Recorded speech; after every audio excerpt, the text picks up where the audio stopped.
We got Gators breakdown here. We know we're business. Gators breakdown. Because there's never a dull moment in Gator Nation. I'm back. Well rested.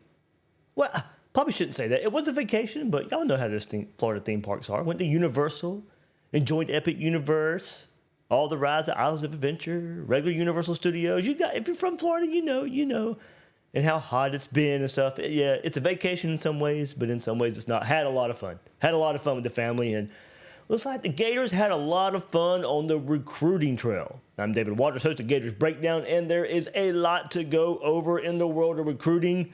Florida gets their first 2027 commit, so we'll hit on that. And then, of course, the Gators go on a run while I'm out on vacation. Surprise, surprise. And we'll also take a look ahead and see what's looking good and not so good on the trail moving forward. So, one more time, a loaded episode of Gators Breakdown. Just telling how long this one will go. We're going to take a look back at all those string of commits Florida got while I was out on vacation. Carson Baker, the running back, was the last one I was able to share with you guys before I was out for about a week. So it'd be a little refresher maybe for some of you. And then if you guys checked out as well while I was on vacation, I'll get you caught back up in that regard. So plenty to get into. So hit that like button, like what we do right here on Gators Breakdown, like this video, all that good stuff. Leave some comments about what you think about this recent run on recruiting there for the Gators, and subscribe right here on YouTube or your favorite podcast platform if you haven't done so yet. What are you waiting on? Help us out right here on Gators Breakdown. And then, of course, let's get to an update right here on the Independent Gator Media Day. We got to push the start time to 2 p.m. So there's an update. The Independent Gator Media Day presented by the Sachs Law Group will start now at 2 p.m. on July 27th at First Magnitude Brewing there in Gainesville. Tickets start at $25.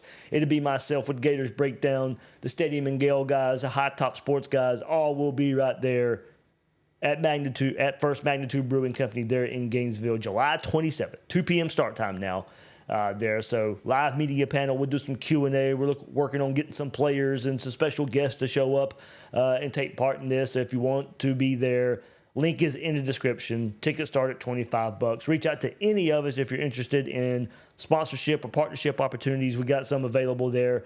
But Independent Gator Media Day presented by the Sachs Law Group, July 27th. We hope to see you there. All right, let's get to it. The 2027 class first. Let's get this out of the way before we go in that string of recent commits for the 2026 class. The 2027 class gets an early start. Tramond Collins from Cottondale, Florida, out of the Panhandle, Florida, going out west for the 6'2", 185-pound athlete. He comes in as a 4-star on both the 24/7 Sports Composite and the On3 industry rankings. The composite ranks him 179th overall and the 8th ranked athlete and the 16th prospect in the state of Florida for the 2027 class. The On3 industry rankings have him 272 overall and the 10th ranked athlete and the state of Florida's 27th best player. Florida is recruiting him primarily as a wide receiver, and of course, one that has that great combo of size and speed. I mean, like I said, 6'2", 285-pound. Florida recruiting him as a wide receiver. And if you go back and look at it, Collins was in town for the Grill in the Ville weekend and chose Florida over Tennessee, he said. So let's get into some highlights right here of this new 2027 commit. Let me get those going. And look, he's a three-way player. As a sophomore at a Cottondale, which went 9-1 in Florida's rural classification, he got snaps at wide receiver, quarterback, defensive back, linebacker, while also serving as a return man. Do it all there. Carried the ball 31 times for 661 yards. That's 21.3 yards per carry and 9 touchdowns, while also catching 13 passes for 402 yards. That's about 31 yards per catch. Big time here. 6 touchdowns on offense while totaling 33 tackles, 2 fumble returns, and 1 interception on defense. He also added a kickoff return for a touchdown. Getting speed here. Mentioned the size already. Let's get to the speed. Region champ. in the 200-meter dash as a sophomore. And Florida has a verified 10.8 100-meter. Also plays basketball. So getting an athlete here for the Gators. So Corey Bender from Gators Online reviews this game and shares, quote, Collins has already shown he can make plays at multiple spots. Whether it's offense, defense, or special teams, he reacts quickly, plays with great football instincts. He's comfortable in space, tracks the ball well, and knows how to finish plays. His timing and feel for the game really stand out on film, especially for someone so early in his high school career. What jumps off the screen is Collins' physical style and quickness. He closes space fast, isn't afraid to be aggressive. He moves well laterally, shows clean footwork, and brings energy on every snap. Whether he's lined up at wide receiver or in the secondary, he competes hard and plays fast. With 2 more years of high school football ahead, Collins has plenty of time to sharpen his skill set. Improving his route running, footwork, and ability to separate tight coverage will help him become even more dangerous. As he adds strength and fills out physically, he should also become more effective in contested situations and after the catch. Florida sees the long-term upside. This is a big in-state addition for Florida and a strong start to the 2027 class. Collins gives the Gators an explosive playmaker with positional flexibility and upside at receiver. The staff wanted to lock him in early, and now they have their first building block in place. So we'll get into it a bit more when discussing playmakers that Florida has added for the 26 class. But this would continue Florida getting a player that can be versatile, being used in many ways, including special teams, and that's what you like here. Now, don't get me wrong. I wanted to start with this, and not so much really to get it out of the way. It's just, we got a long string of 2026 commits to get into, but I hear you. In some ways, it's hard to get, with the world of recruiting that we're in right now, really hard to get excited about 27 commits. I completely understand that. But in looking at it, how do you want to get a class started? This is one. This is one. You're getting a player here that, we've seen Florida. If you want to call him a gadget player, a versatile player, a do-it-all player, go right ahead. I mean, we've seen Florida do that with Trey Wilson and Vernell Brown III, and now, for Justin Williams, kind of giving him that label too. Well, this is one more. This would be a 3rd straight class if he would continue to hang on, if you do throw in the 25 class with Vernell Brown III, the 26 class with Justin Williams, and now the 27 class here. I mean, it gives you that type of versatile playmaker that Florida is bringing in every class right now at the wide receiver position. So Collins certainly will be a guy that can come around on handoffs, and much like we've seen with Trey Wilson. I know that type of role gets on some Gators fans' nerves of how that's used, and I just think this year will go a long way in determining how that role will best be used with a healthy Trey Wilson and an experienced Trey Wilson. You want to see guys not only become that gadget end around or take a short pass screen, but you want to see him be able to make plays down the field as well. So I think we're going to try and see that from Trey Wilson this year. I think Vernell Brown III absolutely has that capability. Collins shows that capability right here. I think Justin Williams has shown that capability. So I think we're going to get our full picture of that style of player, that style of skill player in this offense with Trey Wilson this year, maybe even Vernell Brown III this year as well, but those guys together, and give us a better sign of how this position will be used. But you can see Florida's going to target guys like this for this offense that can bring an attack in many different ways. So looking way forward to 2027. Hopefully Collins stays in the class here, but certainly get the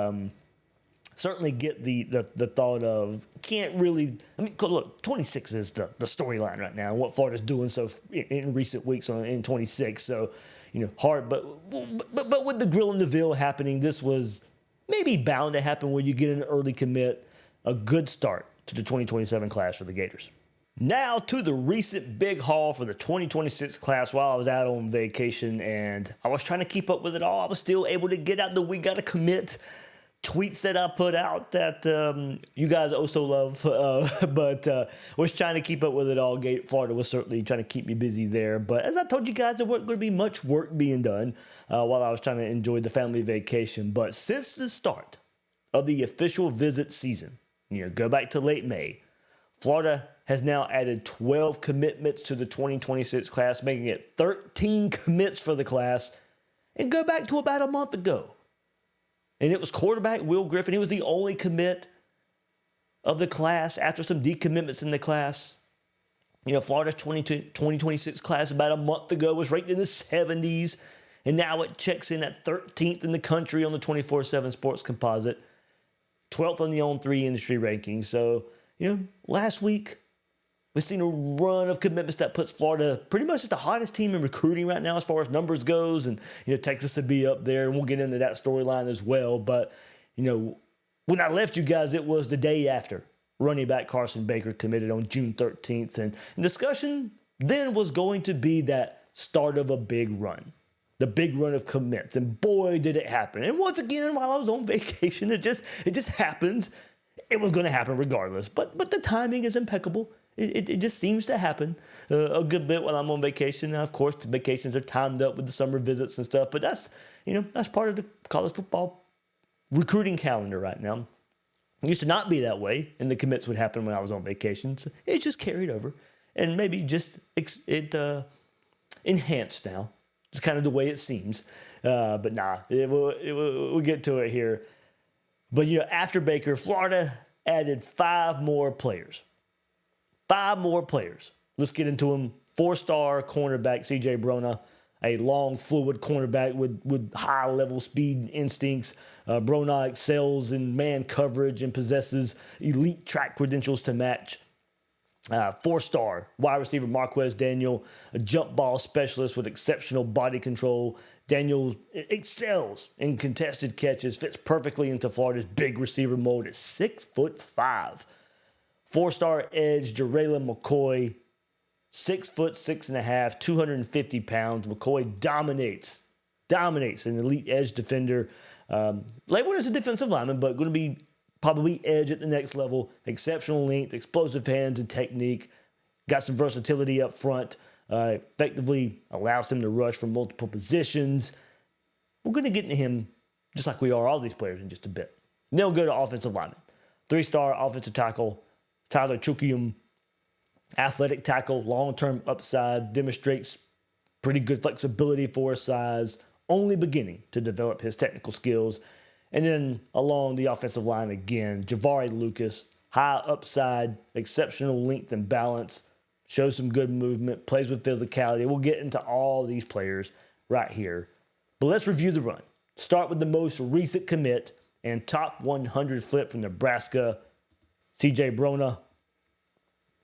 The Winter Garden cornerback checks in 6'1", 175 pounds. He's a 4-star prospect, ranking 99th overall in the 24/7 Sports Composite, and the 12th ranked cornerback, and the state of Florida's 12th ranked player. On the On3 industry ranking, he comes in 106th overall, 10th ranked cornerback, and also the 12th ranked player in the state of Florida on that service. So about top 100 player here for the Gators. All that making him the top ranked player in Florida's 2026 class right now. This one's been trending towards the flip for a little bit. Bronaugh decommitted from Nebraska last Tuesday, and on that same day was unofficially visiting Florida, and then the next day committed to Florida, completing the flip.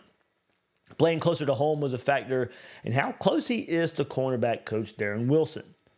So what kind of player is Florida getting here? Well, let's get to the film. In 2025, he was named Alpha Dog and MVP of DBs at the Under Armour Next Camp in Orlando. That was earlier this year. Kicked 2025 off, those all-star games at the Under Armour. Kicked the year off. Named Alpha Dog and MVP of the DBs at the Under Armour Next Camp in Orlando. Last season, two-way player for Windermere, which went 10-0, playing in the independent schedule. Repped at safety and cornerback on defense in addition to wide receiver on offense. He totaled 30 tackles, 3 tackles for loss, 6 interceptions, 3 of those being pick sixes, 4 pass breakups, 2 sacks, and a forced fumble in 8 games per Max Preps. Plays mostly in his own defense, but shows the ability to play some man. Plays outside cornerback in Windermere's defense, but has experience playing slot corner as well. Corey Bender offers, quote, track speed that shows up on the field. Bronaugh isn't just fast, he's elite in that category. He's the back-to-back Florida Class 4A state champion in the 100-meter dash, winning this year with a 10.34 second time. He holds back-to-back titles in the 200 meters and has run the 100 meter as fast as 10.24 earlier this spring. That kind of verified speed is rare and shows on tape. Bronaugh covers ground quickly, closes space in a flash, and can turn and run with any receiver. Strong cover corner with ball skills, Bronaugh plays sticky man coverage with smooth footwork and great balance. He's confident in press, rarely gets turned around, and mirrors receivers well downfield. He's comfortable in both man and zone schemes and does a good job getting his head around to find the ball in the air. When the ball comes his way, he doesn't panic. He tracks it well, shows solid hands to finish plays with pass breakups or interceptions. His instincts and awareness in coverage stand out for an up-and-coming defensive back. Where he can improve, he's listed at 6'1", 175. While he plays with toughness, adding more size and strength will help him hold up against bigger, more physical receivers in the SEC.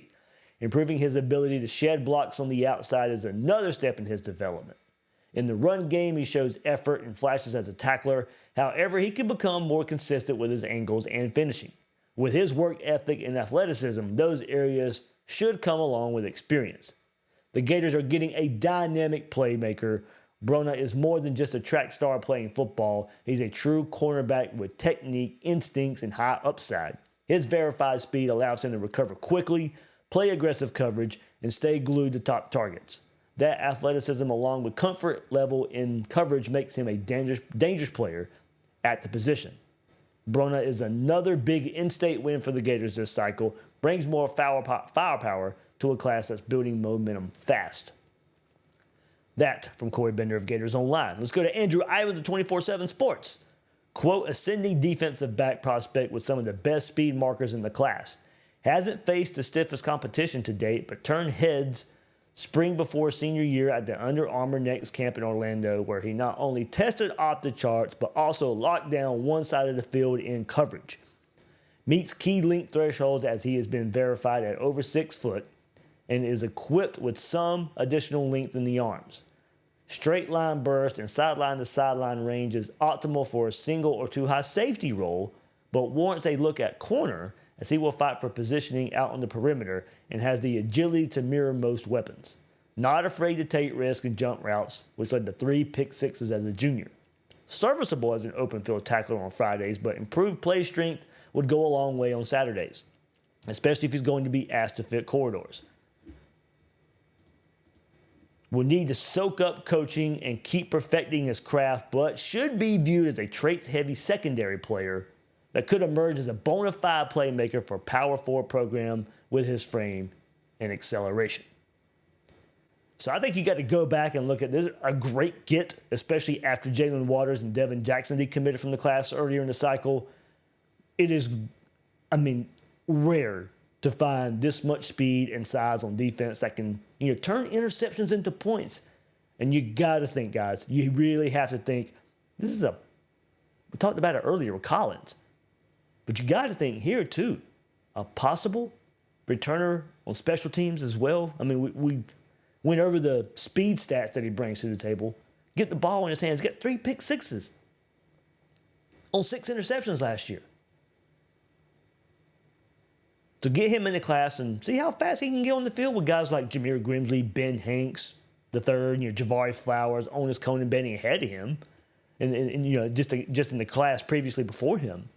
But you gotta like the size and speed and what you see here. And to me, what stands out about that speed, I think that allows him to play confident. That allows him to, he it allows him to play a little more aggressive and play the guessing game. That can get you in trouble. And I don't want to put this comparison to him, but a Travis Hunter style where you kind of just have that confident capability. If you could put the smarts with it and get in a playbook and learn an opposing receiver and opposing offense and opposing quarterback style of play, and with that speed kind of know what's coming and can make a play because you know what's coming, that's the type of player I'm not saying Travis Hunter like, or but if I want to compare, if I want to model a style of play with an aggressive DB, one that has a speed like this, that's where I'm going. That's where I'm going. Good pickup. Good pickup there for the Gators. Gotta like that one. Gotta like that one. I mean, flip from Nebraska had been trending for a little bit. And getting him on campus, putting the touches on it, and the Gators get a good flip. Gators get a good flip in that one. So that was the most recent, a top 100 player. But of course, you got to keep it going. There's a string. There's a lot of them. A lot of Gators to get into. Let's move next to wide receiver Marquez Daniel. Big wide receiver Marquez Daniel. 4-star. Checks in at 6'5" and about 190 pounds. From the state of Alabama. It's great to get him from the Auburn Tigers. Great to get him from the Alabama Crimson Tide. However, Auburn more in play for this one. But still, a state of Alabama product, not going to one of those two schools. Florida's had some recent success there. Continues it here. From the state of Alabama, the 24/7 Sports Composite has him as the 178th prospect in the country and the 25th wide receiver, while the On3 industry rankings ranks him 162nd overall and the 24th wide receiver overall. Chose Florida over the home state Auburn Tigers, who he says he won't visit after committing to Florida. And we'll see how that goes. Auburn's campus, pretty close to where Daniel was from. We know how recruiting goes, but that's what he says for now. So we'll just put that out there. But a big move by Florida to get Daniel to commit just a week after Daniel visited Auburn for his official visit there. Last season, recorded 38 receptions for 757 yards. That's a 19.9 yard average, a 20-yard average catch, and 12 touchdowns. In total, his high school career includes 82 catches, 1,579 yards, and 26 touchdowns. That's note. Key notes there. Let's do it one more time. High school career includes 82 catches, 1,579 yards, 26 touchdowns. That is key because at Booker T. Washington, Daniel has broken receiving records previously held by Chad Lucas, a former Alabama State standout who went on to play in the NFL and now is a quality control staffer at Florida. There's your connection. He played a significant role in Daniel's recruitment. He said, quote, him and my mom went to school with each other. He talks to her a lot. So let's get into some film right here of Daniel. But you got to like that connection. Connection paying off right there in the state of Alabama. Look, we know Billy Gonzalez likes those big body wide receivers, and that should be a great pairing here. Gators online, let's go back to them. Corey Bender, he offers at 6'5". Daniel immediately stands out on the field.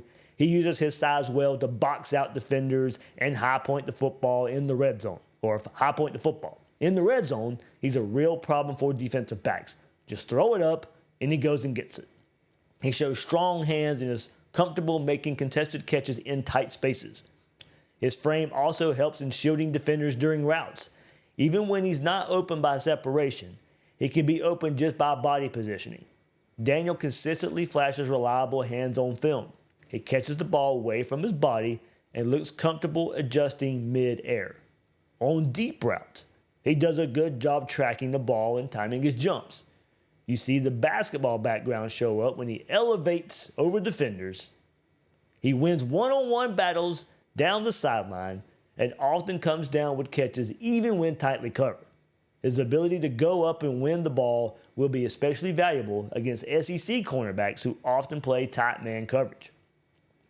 While Daniel has great tools, there are still areas of his game that need polish. He's not the fastest receiver, and while he has enough speed to stretch the field, he doesn't always separate easily off the line. Improving his burst off the snap and refining his route running will be key. Daniel will also benefit from more physical development and sharper footwork. His size gives him a huge advantage, but developing more precision in his breaks and being more explosive in and out of cuts will help him become a more complete receiver. Billy Gonzalez knows how to develop bigger receivers, and Daniel fits right into that blueprint. He has the upside to become a red zone weapon early in his career and develop into a go-to option on the outside. His catch radius, hands, and physical traits give Florida something different in the wide receiver room. With more time in the weight room and under college coaching, Daniel has the potential to become a true matchup nightmare. That's it from Corey there. And then Cooper Pategna of 24/7 Sports scouts Daniel as a, quote, dynamic pass-catching XY receiver that utilizes his size and frame exceptionally well to catch the point on Friday nights. Listed at 6'5", 195 pounds, Daniel's basketball background is easily apparent when evaluating him on the gridiron. A long but easy mover, the Alabama native makes a living boxing out opposing defenders outside the numbers while showing the ability to climb the ladder and turn 50-50 balls into a little less than a sure thing. Not just a big guy with ball skills, the Booker T. Washington standout displays natural route running ability and play tempo, showing the ability to create consistent separation off the line of scrimmage while attacking and creating leverage at the top of the route. Well, there you go. Something different than what Corey was saying. So, offer both sides here, showing the film at the same time. You guys can kind of make your own opinions there, but all that really means it's a mix. You know, there's going to be some plays where he shows it, some plays where he doesn't show it. What he consistently shows is the ability to go up and get it, high point the ball, come down with it. I mean, looking at one right now in the red zone, back of the end zone, high points it, comes down, touchdown. Continuing with Cooper's analysis here, once he arrives at the catch point, the big body receiver displays some natural playmaking ability as a runner, flashing the shiftiness and long speed to outrun defenders in the open field. Although we don't have a ton of verified athletic markers on Daniel, his multi-sport background and on-field production gives us confidence in his projection as an above-average to good starter at the Power 4 level. So, I mean, looking at those highlights, there's a lot to like here. And I think, for me, pairing him with the twitchy, versatile Justin Williams that has such great catch and run ability, that's a great combo. With these two, you get two different receiver types in this 26 class that you hopefully pair together for years to come. Interesting, you have the analysis there that's different from Corey Bender and Cooper Pategna. Cooper a little more of a fan of closer to the line of scrimmage than Corey was. But as I said, that's what you're going to get. It's not consistency here at the high school level. But certainly the biggest thing for me is already having Justin Williams in the fold, having that type of receiver, and then getting the Billy Gonzalez special here, and that type of receiver, the big-bodied. Now, I say recent, hopefully develop better than some of the recent bigger-bodied receivers that's come through Florida lately. And you had your Jaquavion Frazier's didn't really turn out. DeMarcus Burke didn't really turn out. Then you had, you guys come through the transfer portal and you've had some success. But, the big-bodied receivers that were recruited at Florida, mostly under Billy Gonzalez, haven't really panned out. We're still kind of waiting for the Aiden Mizell to pan out. Hopefully that's this season as well. But you got to have those type of receivers in the rotation. So, pairing that with Justin Williams, got to like that. Got to like that. A lot to like there. Maybe. Just those guys paired together 3-4 seasons down the road with a class that's in front of them of Vernell Brown III, Dallas Wilson, Nashawn Montgomery, Moise Tunkara. I mean, Some really, really good wide receiver recruiting happening right now at Florida. Got to take advantage. But, I mean, a weapon like Dallas Wilson that can go up and get it and be that type of player. And you see that here too. Got to like what's happening there at receiver.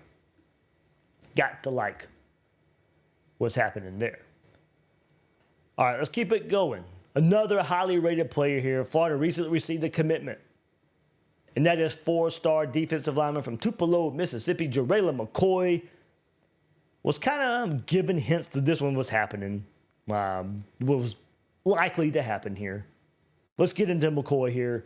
24/7 Sports Composite. 4-star on there, as well as the On3 industry rankings. He is the 121st player overall in the country on the 24/7 Sports Composite and the 16th ranked defensive lineman. The On3 industry rankings have him as the 163rd overall and 17th ranked defensive lineman. So the disparity here is McCoy is somehow not ranked nationally by 24/7 Sports sole rankings. Not the composite where they, composite everything together. But 24/7 Sports' own rankings don't have him ranked for some reason. At the national level. They have him the 41st ranked defensive lineman, but not ranked overall. So remember the composite and the On3 industry rankings. They take all rankings into consideration. The On3 industry ranking weighs their own On3 ranking heavier in the formula. Interestingly enough here with JaReylan McCoy, ESPN ranks him as the 9th player overall in the country and the 2nd ranked defensive lineman overall in the country. A top 10 player overall here on ESPN. Now, we'll see how all these rankings change. They will change a lot during the summertime with all the camps and all that stuff. So we'll see how that turns out. But noteworthy that ESPN has him that high. I mean, a top 10 player on ESPN. 6'6", 245-pounder is a former LSU commit. We committed them back at the Under Armour All-American game. Only to decommit about a month later. He released a top 5 back in March that consisted of Florida, Ole Miss, Texas A&M, Auburn, and LSU. He then replaced the Aggies with Texas. So Florida, LSU, and Texas seemed like the top contenders from the Under Armour All-American, and it looked like a date was set for a July decision. Well, after his first official visit the first weekend in June, he named Florida his leader. It was looking really good before that, and even better after that official. The Longhorns played host to him in late April. They made a good impression. And was supposed to visit Florida for the Orange and Blue game, but he didn't make that due to travel issues, but Florida nailed the official visit. Was supposed to visit Texas again last weekend, but he ended up in Gainesville again. Staff put the finishing touch to get this commitment. Now, McCoy was saying this spring that Florida is the school he has the best relationship with. He likes the environment in Gainesville and how he can be himself around Gerald Chapman and the defensive line staff. Now, Mike Peterson is involved in here as well, as McCoy is viewed as playing the edge F spot on the defensive front, so he will be working with both the defensive line and the edge coaches here. In 2024, he helped Tupelo go to a perfect 14-0 and capture a Mississippi 6A championship. Finished the year with 30 tackles, 7.5 tackles for loss, 4 quarterback hurries, 1.5 sacks per max preps. His sophomore season, he had 44 tackles, 23 tackles for loss, 11 sacks, 2 forced fumbles. And then go back. Burst on the scene as a freshman. As a freshman, he racked up 70 tackles, 9 tackles for loss, 6 sacks for a Tupelo program that finished the season 13-1 that year, with a lone loss coming in the 6A state semifinals. So, comes on the scene 70 tackles, 6 sacks as a freshman in 2022. Ooh, that's saying something as a freshman. Now, of course, the stats didn't keep up. Moving around on the defensive front. Let's get into some film. If you're watching the YouTube version, you can keep up there. Corey Bender from Gators Online breaks down McCoy's game. Quote, McCoy is one of the more physically impressive edge prospects and offers the kind of upside SEC programs covet.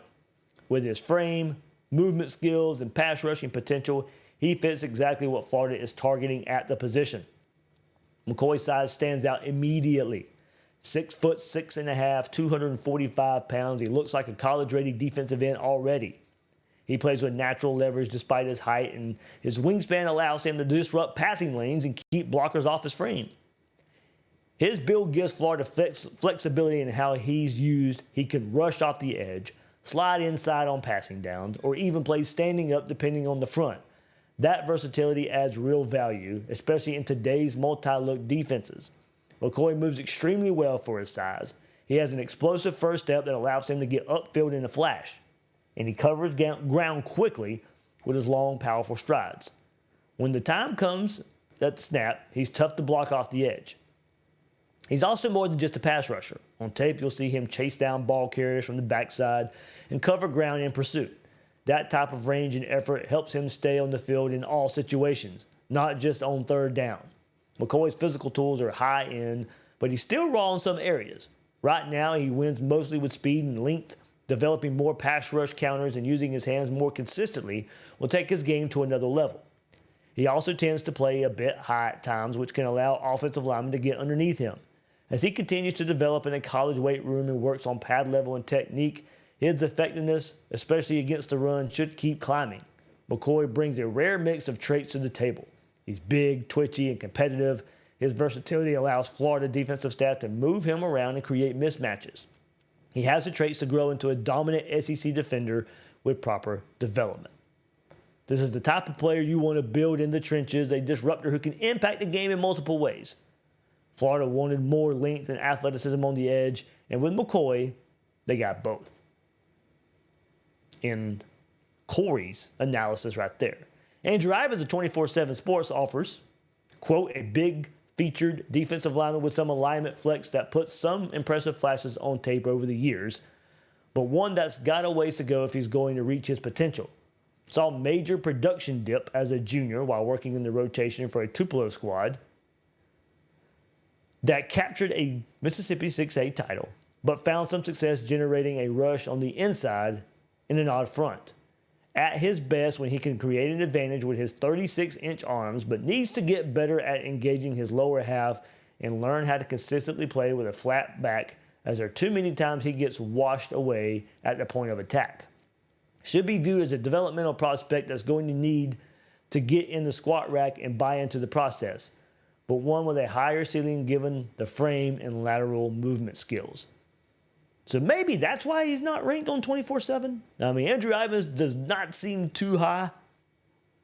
Reading that review, go back and talking about Corey's analysis there. A lot of that, and a lot of what you see here too, reminds me a lot of the same verbiage and words and analysis.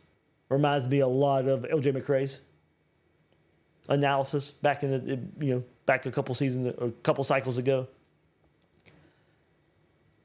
Back in August of 2023, almost 2 years ago, we mentioned that crazy freshman season he had. Well, 2 years ago, Charles Power of On3 wrote, quote, physically gifted defensive lineman with a huge frame and plus athleticism as a high school underclassman, as measured in at 6'6.5", close to 250 pounds prior to his sophomore season. Owns plus length for position with 34.25-inch arms, registers as a top athlete running a 4.89 second 40-yard dash at the Student Sports All-22 camp. Lines up as a big defensive end for his high school. Physical gifts are readily apparent on Friday nights. Flashes good speed and functional movement skills. Closes to make some impressive plays. Has upside as a run defender, using his big frame to body offensive linemen. Still early in his development, likely not done growing, could see his frame maxing out at north of 300 pounds. Size and athleticism make him one of the early top defensive linemen in the 2026 cycle. So you gotta love here what McCoy brings to the table. Combination, once again, size, athleticism. He allows him to be a chess piece on the defensive front.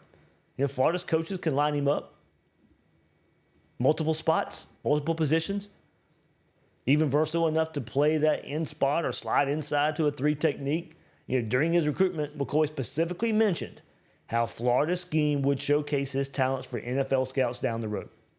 That's what Florida was selling. That's what he was buying. And we're going to get a good sign. I mean, Tyreek Sapp, this coming up season, should be a pretty high NFL draft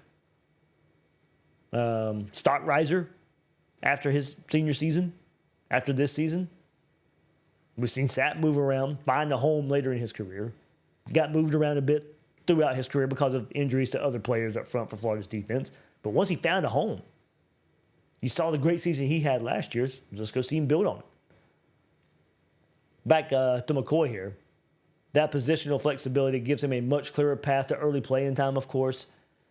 If you can move around, get on the field, might eventually find a home like Sapp does, but able to help your team, help your defense if you can become that 3-down, move around type of player. So Florida offered him that, the ability to have some positional flexibility, get moved around. Florida offered him that while other programs didn't. That was a big, big selling point for him. Big selling point. All right, now let's get to the offensive line as the Gators received 2 commitments in the offensive trenches. First up is Tyler Chukium, 6'6", 290-pound state of Georgia prospect, comes in as the 528th overall player on the 24/7 Sports Composite and the 42nd ranked offensive tackle. The On3 industry rankings are much lower as he comes in as a 788th overall player and the 67th offensive tackle. ESPN nor Rivals has a ranking for Chukium, that's playing into the disparity here. Now, this came about pretty fast, this recruitment, this commitment, as Florida made a huge impression on his only visit to Gainesville last weekend. Florida didn't even offer until late May, so as you can see, everything moved pretty fast here. Education played a big part here, but on the field, it was Florida selling him on the vision of playing tackle and being developed as an underrated prospect. Chose Florida over Ole Miss, Florida State, and Cincinnati. Let's get into some highlights of him. Film review. Go back to Corey Bender from Gators Online. He offers this review. Quote, Chukium separates himself with how technically sound he already is. His pass sets are consistent, balanced, and well-timed. He keeps a wide base, uses proper angles, and rarely panics even when matched with faster edge defenders. His hand placement is reliable as well. He does a good job resetting when defenders try to disengage. For a high school tackle, his awareness and pass protection, including picking up stunts and inside moves, is ahead of schedule. Listed at around 6'6", Chukium brings size and strength that should translate well to SEC play. He plays with heavy hands and rolls his hips through contact, allowing him to move defenders off the ball in the run game. He has a great frame for the position and doesn't have much bad weight. Chukium plays through the whistle and has the kind of physical demeanor coaches want from their offensive linemen. His lower body strength stands out when anchoring in pass pro and driving through defenders in double teams. What makes Chukium even more impressive is his ability to recover and stay on his feet. Whether it's taking on contact from a blitzing linebacker or redirecting after an edge rusher tries to counter inside, he plays under control and doesn't overextend. The body control helps him mirror defenders without giving up his leverage. He looks comfortable moving in space, which could allow him to contribute at either tackle spot in college. This is a good athlete in the trenches. While Chukium is already technically sound, continuing to work on pad level will take him even further. At times, he can play a bit upright off the snap, which limits his leverage and ability to drive defenders consistently. Like most high school linemen, Chukium will benefit from college strength and conditioning, especially when it comes to getting stronger and improving lateral quickness against speedy edge rushers. The upside is there though. I could see Chukium really climbing the rankings over the next several months, says Corey Bender. And then Charles Power of On3 offers, quote, Tyler Chukium is a high upside offensive tackle prospect with outstanding movement skills. He has been a quick spring riser, and it's easy to see why. He's verified at 6'6'5", and 290 pounds and ran a 4.5 shuttle at the MVP camp this spring, which is excellent quickness, and you see that on his film. He's an outstanding mover at the second level. Just a really fluid, explosive athlete in the position, shows quality play strength as well. I think he's a really nice get for Florida, a guy who I think projects as a potential multi-year starter at tackle for the Gators. And he is certainly a big stock up prospect for us based on what we've seen this spring. That coming from Charles Power of On 3. So analysis is there. Maybe he continues to rise here. As I said, the rankings, don't scream superstar right away. We'll get into that in just a second. But the analysis is pretty good there of what you hear from two different sources. So with all this, Chukim has said that the Florida staff, quote, they like my personality on the field and how aggressive I am and how I finish people by putting them on the ground. Then off the field, they like my personality too. They've gotten to know my family, and I think I am someone who attacks the game the right way. So good tackle prospect there for the Gators. But there's more to get into. Florida wasn't done along the offensive line. Florida also picked up offensive lineman Javari Lucas from Belglade, going down to South Florida. Comes in at 6'5", 325 pounds. Rated as a 3-star. And coming in as the 1,143rd prospect overall and the 92nd rated offensive tackle on the 24/7 Sports Composite. While the On3 industry rankings have him as 1,319th overall and the 103rd offensive tackle. Neither ESPN nor Rivals has a ranking for him. And while he is rated as an offensive tackle, it is thought his development will ultimately play more inside or outside. His development is going to ultimately choose whether he plays inside or outside. So listed as an offensive tackle, but right now more is just a general offensive lineman. He chose Florida over West Virginia, South Florida, and if you missed this, he is the cousin of former Gator running back Kelvin Taylor. Florida was named as his leader back in April and was always in a good spot here because of how they treated Lucas's family and the constant communication. But how the staff and personnel in the program treated his family when they were all on campus pushed the Gators across the finish line. So let's get into some film of him as well. Last one here. As far as on the field goes, Lucas told Gators Online, quote, Coach DeCoster said he thinks they can develop me and possibly get me into the NFL. That's what I'm reaching for. They are good with development. I know they have a history of doing that stuff with 3-star guys and underdogs. So I think you look at that, every party has the realization of the process here. Even the star is brought up. I know they have a history of doing that stuff with 3-star guys and underdogs. It's a good selling point here. As far as the film goes, Corey Bender analyzes Lucas and says Lucas already has the frame you look for in an SEC offensive tackle. He is long, well-proportioned, carries his weight well. He moves smoothly for a young lineman and has a good base when anchoring against bull rushers.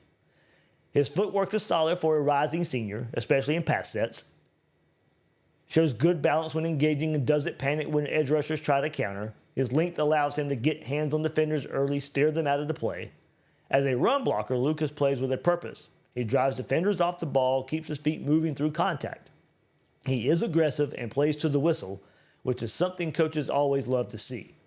Lucas is especially effective when down blocking or working in tight spaces, using his size and power to clear out running lanes. There's also a solid understanding of angles and leverage for someone his age. While Lucas has a lot of raw tools, continued refinement will be key. Improving his hand placement and timing will help in pass protection, especially when dealing with quick edge rushers. At times, Lucas can get a bit tall out of his stance, which limits his leverage and power. Staying low and continuing to develop flexibility will help him anchor better against top competition at the next level. Getting much stronger will help get defenders on the ground as well. He does a good job of winning one-on-one battles, but needs to become more powerful. Lucas has all the traits Florida looks for in a future SEC tackle with size, athleticism, and toughness. With another season still ahead of him, he's only going to improve with time and coaching. This is the kind of long-term investment that pays off down the road. That from Corey Bender. Let's go to Charles Power. He says, JaVale Lucas is a developmental type of player along the offensive line. You can see him playing tackle or in the interior. We kind of have him ranked as an interior guy right now. He's physical, and I think him and Chukium are both a little younger for the class. So I think with Lucas, his best football is ahead of him. He's going to benefit from the coaching and the development he will get at Florida with time in the strength program and reshaping his body and continuing to improve athleticism.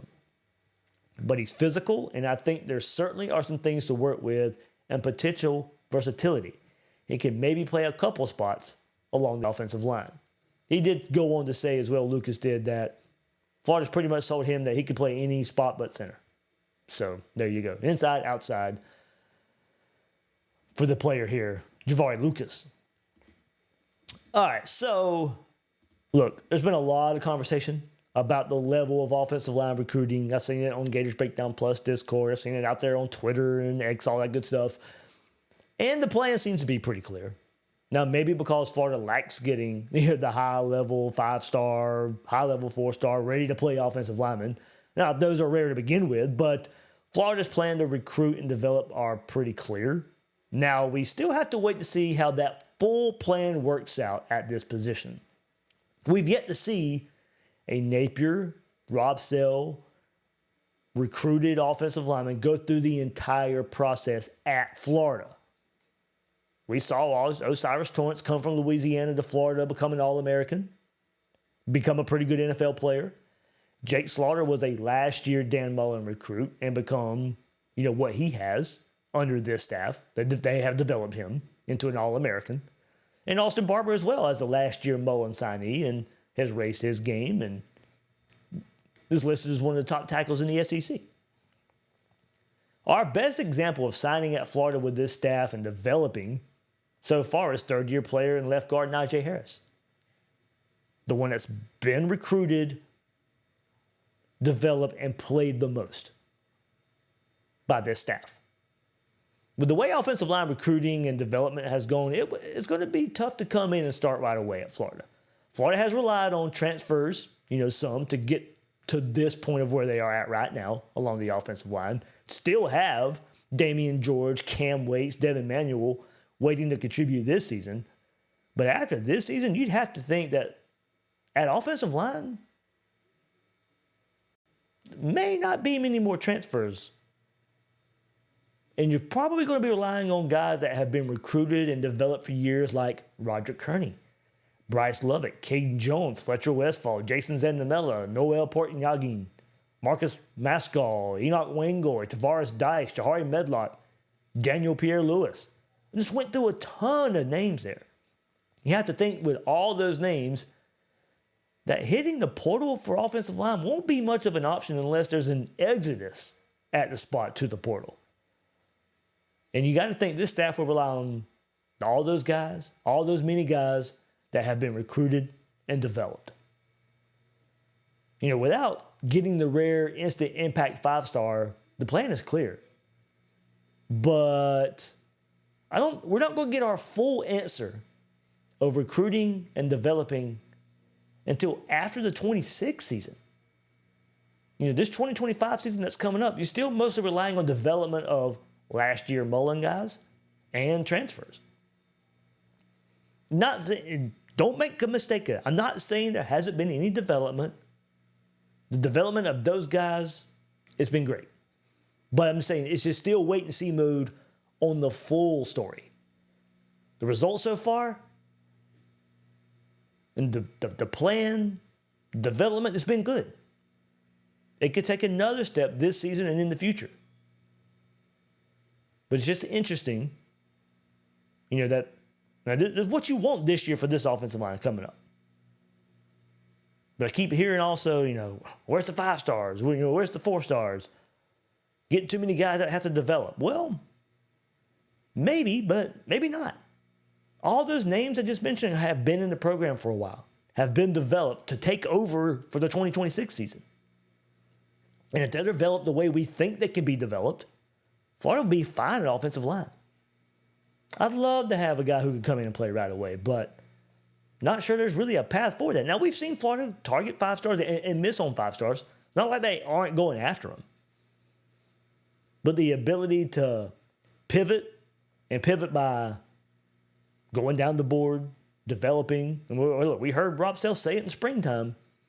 Your 5-star may not be a 5-star to us. Now, a lot of coaches say that when they're not getting the 5 stars, and we know how it all turns out most of the time. But offensive line's a bit different. And Florida's plan is to get guys, get them in the program, not throw them in there, develop them at least a year, but more than likely 2 years before they even step into a starting role along this offensive line. So I think there's a couple ways to look at it. We'd all love the 5 stars and instant impact guys. That doesn't mean you still can't have a successful group along the offensive line. All right, so let's keep it going here. Before we get to positional targets, we're going to look ahead. Good news, bad news may be coming up for the Gators. But before we get to the positional targets, let's get into 2 players that really seem to be trending Florida right now. Linebacker Malik Morris and tight end Hezy Kent.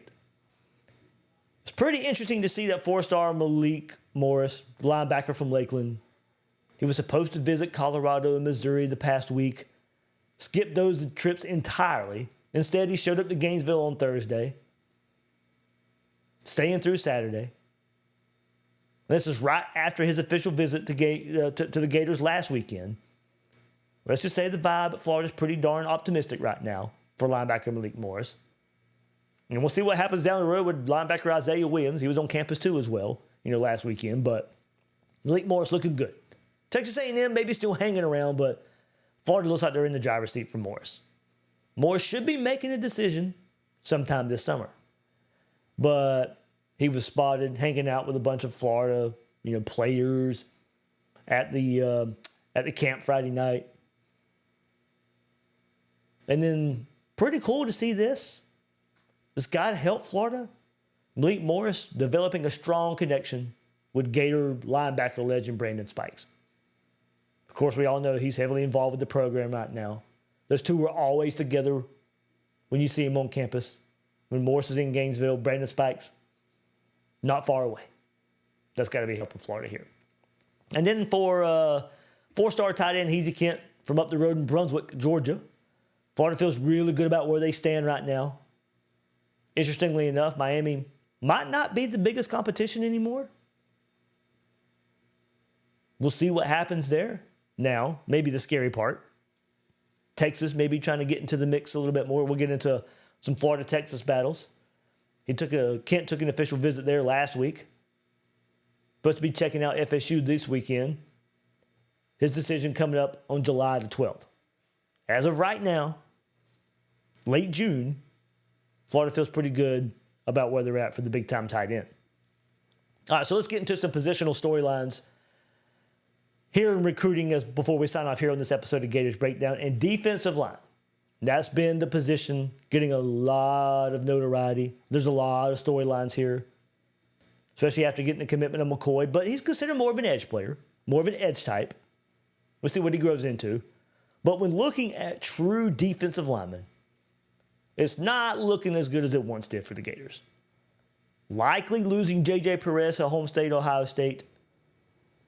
Big plug in the middle that was much needed. Now may not be part of the class when it's all said and done. That move may happen soon. So keep an eye on that one. So as far as targets go, he's a commit right now, Perez, but we'll move past him, go to some other targets here. And it seems to be right now, Texas is hurting Florida right here. The Longhorns there in Austin, hurting Florida here up front in the defensive line trenches. Vodney Cleveland committed to Texas on Saturday. Major defensive line target that was looking good for Florida pretty recently, only to commit to Texas. Remember, about a week ago, he was getting predicted to pick Florida while on his Texas visit last weekend. Nah, that didn't mean much, did it?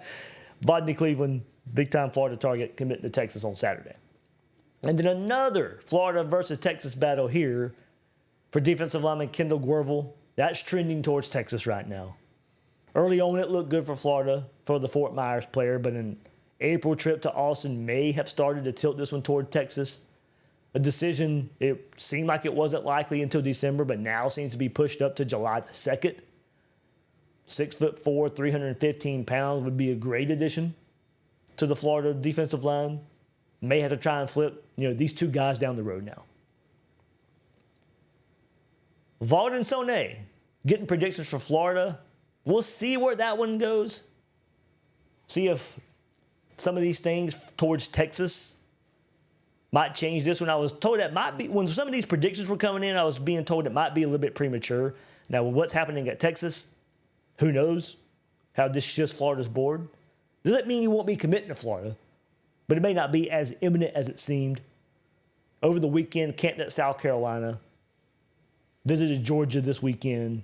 Once again, great size, 6'3", 316 pounds. Definitely the type of body size Florida needs up front. Have to wait and see how that one goes. James Johnson from Miami seems to be trending more towards the Miami-Georgia battle. So we'll see where that goes. Preston Carey from IMG is another option. He remains a top target, but not really clear on his recruitment status. 4-star from New York, been playing at IMG, considering several programs. Florida competing against Georgia, Auburn, Rutgers, USC for his commitment. Following his June official visit to Gainesville, Florida's positioned itself pretty well there. Not sure if he'd be above everybody else that I mentioned on the board, but kind of seeing the storylines here.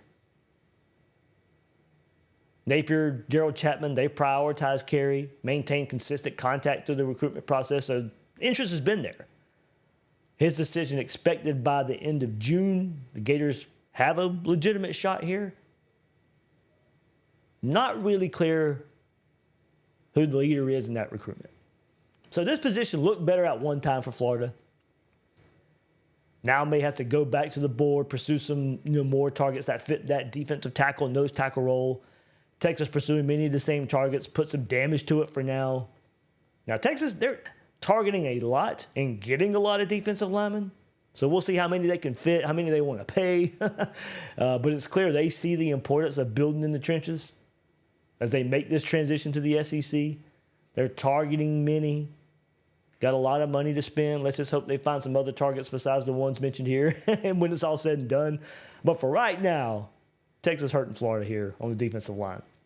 Now at edge, Florida's still looking pretty more favorable here for one of the top players in the country at the position. Trenton Henderson from Pensacola. May have to overcome a visit, to Texas for this one too. But really trending towards Florida heading into the weekend. Hopefully Texas doesn't put full court press on, or maybe they got some other targets there. But either way, still trending pretty positively for Trenton Henderson at the edge spot for the Gators. Let's go to wide receiver. Of course, talked about two great pickups recently. Most recently, Marquez Daniel, also Justin Williams. Puts together a really good receiver class for Florida if it holds. I think Florida currently looks good for two more wide receivers. St. Augustine, 4-star wide receiver, of course, Amorian Wingo. He's taken that short ride from the First Coast down to Gainesville a lot.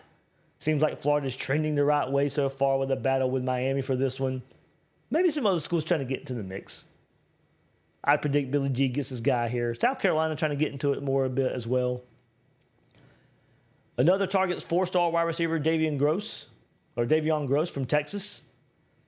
Offers elite playmaking ability as both a receiver and a runner. Another versatile type here at receiver for Florida. Following his first official visit to Florida last weekend, he was really impressed, stating that the Gators exceeded his expectations. Florida's firmly put themselves in this one. Baylor appeared to be the current front runner. They hosted him this past weekend. We'll see if they make a move here, but they might have some ground to make up against Florida. I'll keep an eye out for that one. And we already saw Florida assistant Chad Lucas go into his home state of Alabama and pull Marquez Daniel. Can he do it again? 5-star wide receiver Cedarian Morgan. Morgan put Florida in his top 2, along with the in-state Crimson Tide. Bama will still be tough to beat here. So I think right now we're wide receiver. I like where Florida is for Davion Gross. And then, of course, Samori Wingo from St. Augustine. Let's go to cornerback. We discussed the commitment of CJ Bronaugh earlier as the lone commitment. He is the only commitment. There's been a lot of movement there for Florida at cornerback this class so far. We certainly need to take a look at what can happen at the spot. Most likely next one would be 4-star CJ Hester. Prospect from Cocoa has had Florida leading for a while now. He makes his decision on July the 1st. So about a little week away here. He can move around in the secondary, but Florida wants him at corner. Auburn, Syracuse, or other schools in the mix, but Florida will be hard to beat there. It's going to be a dogfight with FSU for 4-star Chauncey Kennan. He visited Florida a ton in the spring, but FSU is putting up a real battle here after his official visit there. His decision is scheduled for July the 6th, so should be getting a pretty clear picture at corner here for Florida. Pretty soon, July 1st, July 6th. Another top option may be Brody Jennings from Mandarin in Jacksonville. He's currently committed to Michigan, but of course has plenty of former teammates on Florida's roster. That certainly helps. Proximity can help there as well. So Florida's got some options at corner. And then let's go back to offensive line. Pretty interesting here. With the commitments of Chukium and Lucas, Gators now have 4 offensive linemen committed. Plan there has been to take 5. There's some upcoming decisions that could finish off the offensive lineman part of the class. On the interior and more of a need, Florida seems to be looking good for 3-star Desmond Green. Predictions have been flooding in for Green to commit to Florida over Georgia and South Carolina. Green hails from South Carolina, has a commitment date set for June 26th, so should be getting this answer soon. Georgia was thought to be the team to beat until Green took his official to Florida last weekend, and Florida seemed to nail that visit as that recruitment started to shift away from the Bulldogs towards Florida. Also, even while Green visited home state South Carolina over the weekend. Helping Florida here is current Gators commit Janare Carr. He's trying to help get this one done for the Gators to give a good 1-2 punch along the interior of the offensive line. So that would be Florida's 5th. Would Florida take more? Because 4-star offensive tackle Claude Puma, he set his decision for June 29th after naming Florida his leader last weekend. Auburn, Michigan, Nebraska, and Ohio State are other finalists, but maybe thought to be more of a Florida-Nebraska battle for the Chicago prospect. Took an official to Nebraska this weekend, so we'll see if they can flip the recruitment into their favor. Now, Florida, we'll see how more. Florida could be seemingly set with tackle already, so I'm not sure how much pursuit there is for Florida, but he did name Florida his leader. But there's been a lot of offensive, got 2 tackle commits recently. So does that change? So in about a week, Florida's offensive line class could be completely finished as long as they hang on to the guys that they have committed and maybe about to commit. Guys who are about to make decisions. So there we go. Man, fit it all in. Blah, mouth is dry. All that good stuff. A lot of talking here. I need it. Before I even sign off, just got to take a quick drink of water. There we go. But a lot of recruiting out there. If you're not really keeping up, want to keep up too much with recruiting, college football, preseason magazines are out. I got them all in my hands. So, Will and I will get together. We'll talk about what the anonymous coaches had to say about Florida, all that good stuff. Probably multiple episodes. A lot of information coming from those, especially now that Florida is ranked in them. A lot better outlook for Florida. A lot better storylines around Florida. So a lot more to look forward to in those things now compared to recent years. But really had to get caught up on recruiting here. So be back at it. Had that week off. Hope you guys enjoyed it. Like I said, put out a couple episodes with J. Michael Sturdivant, the Gator transfer wide receiver. And then Athlon's Braden Gall joined me as well. Hope you guys enjoyed those episodes. But besides another vacation in July, in about a month, be full steam ahead right here on Gators Breakdown, getting ready for the season and following all this recruiting momentum for the Gators. That'll do it for this episode of Gators Breakdown. I am your host, David Waters. You can find me on social media at GatorDave_SEC. Guys and girls out there, thank you for joining me on this episode of Gators Breakdown.